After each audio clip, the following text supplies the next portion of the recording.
VD Satheesan നേതൃത്വമുണ്ടെങ്കിൽ ഇത് ഒലിച്ചു പോകുമെന്നുള്ള ഘട്ടത്തിൽ നിൽക്കുമ്പോഴാണ് പിണറായി വിജയൻ അവസാനത്തെ ഒരു ആയുധവുമായി രംഗത്തിറങ്ങിയത്. വിജിലൻസ് അന്വേഷണത്തിൽ പുനർജനി എന്ന് പറയുന്ന കേരളത്തിൽ എല്ലാവർക്കും മാതൃകയാക്കേണ്ട പദ്ധതിയിൽ അദ്ദേഹം FCRA ലംഘനം നടത്തിയെന്ന് പറഞ്ഞിട്ട് മുമ്പ് ഒരു വിജിലൻസ് അന്വേഷണ റിപ്പോർട്ട് ഉണ്ടെന്ന് പറഞ്ഞിട്ട് അദ്ദേഹം പുറത്തുവിട്ടത് കഴിഞ്ഞ ദിവസം. എന്തിന്? അത് വന്നപ്പോൾ തന്നെ കേരളത്തിലെ എല്ലാ ദൃശ്യമാധ്യമങ്ങളും ഒരേപോലെ വാർത്ത ചെയ്തു. എന്തോ കൊട്ടിഘോഷിച്ച് മന്ത്രി CPM-ൻ്റെ പ്രവർത്തകർ സൈബർ സഖാക്കൾ നിറഞ്ഞാടി. അതിന് അധികം ആയുസ് ഉണ്ടായില്ല. ഏകദേശം ഉച്ചയോടുകൂടി എന്തായി? അതിൻ്റെ അടുത്ത റിപ്പോർട്ടുണ്ട്.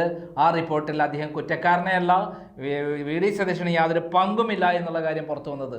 ഈ പുനർജനി പദ്ധതി തട്ടിപ്പാണെന്ന് എനിക്ക് ചില ആളുകൾ, CPM-ലെ പ്രമുഖരായ ചില ആളുകൾ വിവരം അറിയിച്ചതിനെ തുടർന്നാണ് ഞാൻ ഈ പുനർജനി പദ്ധതിയുമായിട്ട് ആ നാട്ടിൽ പോയത്. പറവൂരിൽ പോയി അതുമായി ബന്ധപ്പെട്ട ആളുകളെ കണ്ടപ്പോൾ അവർ ദൈവത്തെ പോലെ, ഞങ്ങളുടെ ദൈവമാണ് ഈ VD സതീശൻ എന്നാണ് പറഞ്ഞത്.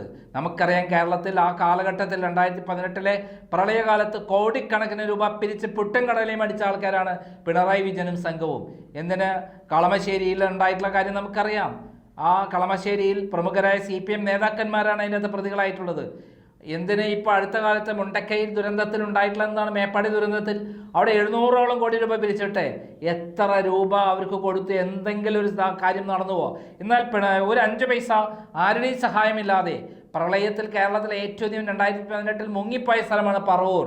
ആ പറവൂരിനെ ഒറ്റയ്ക്ക് നിന്നുകൊണ്ട് പോരാടി സന്നദ്ധ സംഘടനകളുടെ സഹായത്തോടുകൂടി അദ്ദേഹം നൂറുകണക്കിന് ആളുകൾക്ക് വീട് വെച്ചു കൊടുത്തു.